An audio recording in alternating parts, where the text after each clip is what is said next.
Assalamualaikum warahmatullahi wabarakatuh. Kembali lagi bersama saya Heni Anjani. Pada video kali ini saya akan menjelaskan tentang penempatan CSS. Nah, di mana penempatan CSS ini terdapat 3 cara yang dapat kita lakukan, yaitu yang pertama dengan cara yang namanya embed. Nah,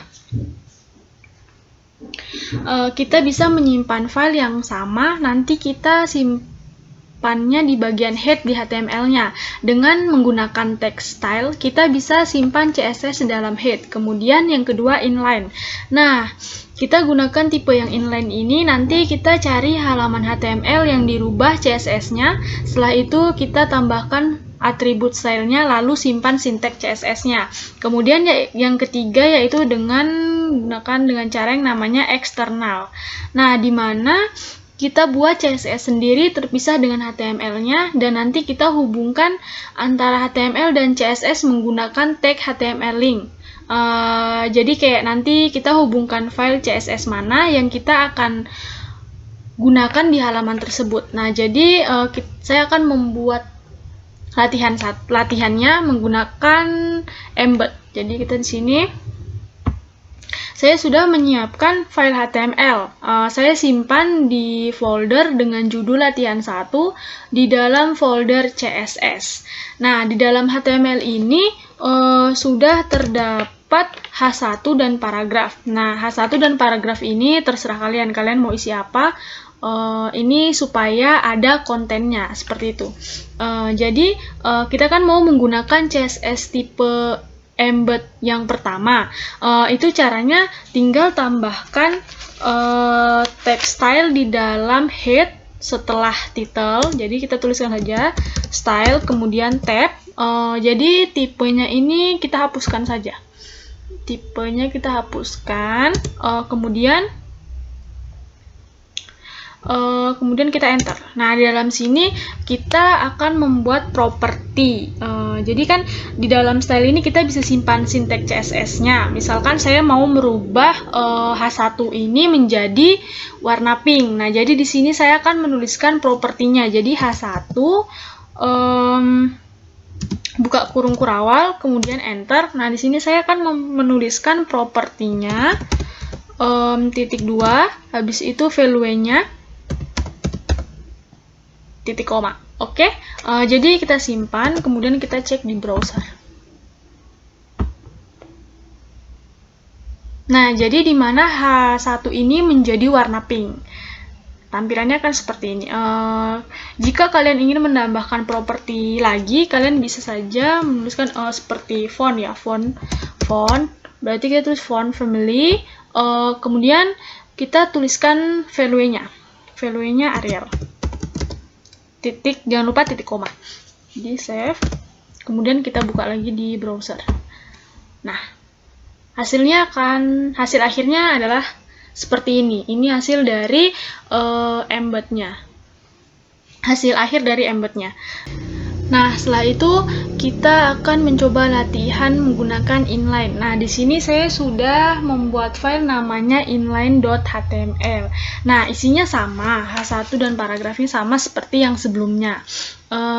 Tapi sekarang saya ingin memberikan style pada H1 menggunakan inline. Jadi saya tinggal tambahkan atribut style di sini, menambahkan atribut stylenya di sini.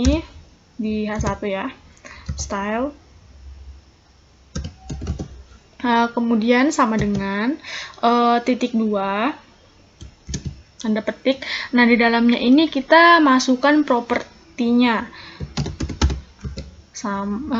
titik 2, kemudian value-nya, oke, titik koma.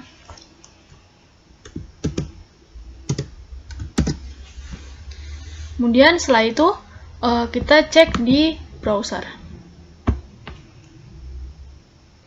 Tada!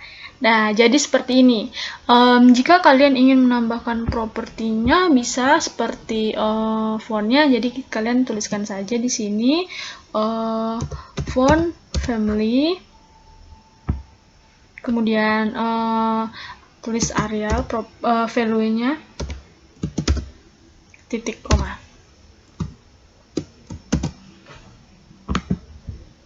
Kita buka di browser. Jadi, ini tampilan akhir dari inline ya. Nah, yang terakhir kita bisa menggunakan eksternal. Nah, jadi ceritanya kita punya file lain terpisah dengan HTML-nya. Jadi nanti kita hubungkan seperti kita di sini file HTML dan file CSS. Nah, nanti kita pakai sebuah mekanisme untuk kasih tahu HTML ini menggunakan CSS.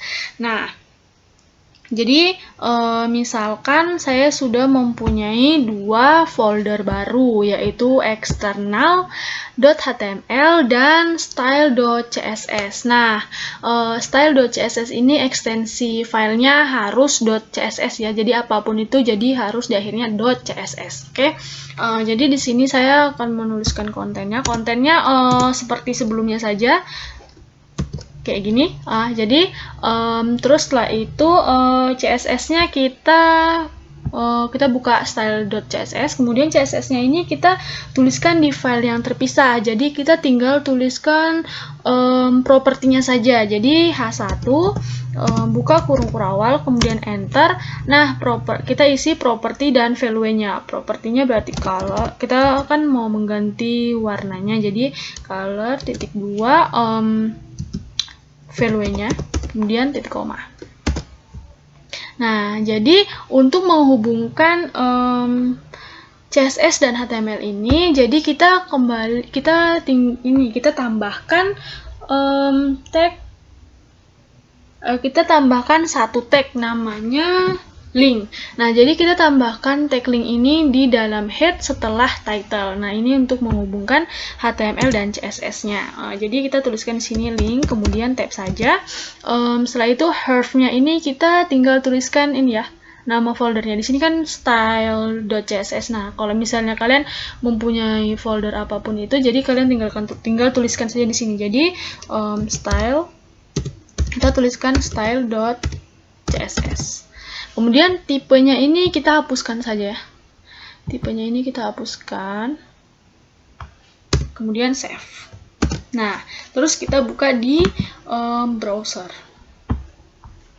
Nah, ini hasilnya. Jadi di sini ini hasil dari eksternal. Kemudian jika kalian ingin menambahkan properti lain, kalian bisa membuka style.css-nya, kemudian pilih, kita gunakan font ya. Fontnya kita rubah, font family,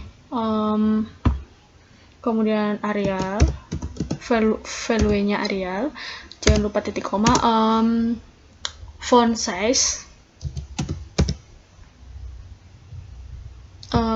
60 pixel, coba tes 60 atau 50 pixel.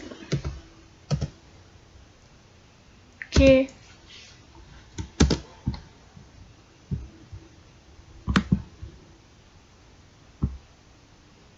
Nah, jadi ini hasil dari tampilan akhir dari eksternal. Mungkin dari sini penjelasan saya. Sekian dan terima kasih.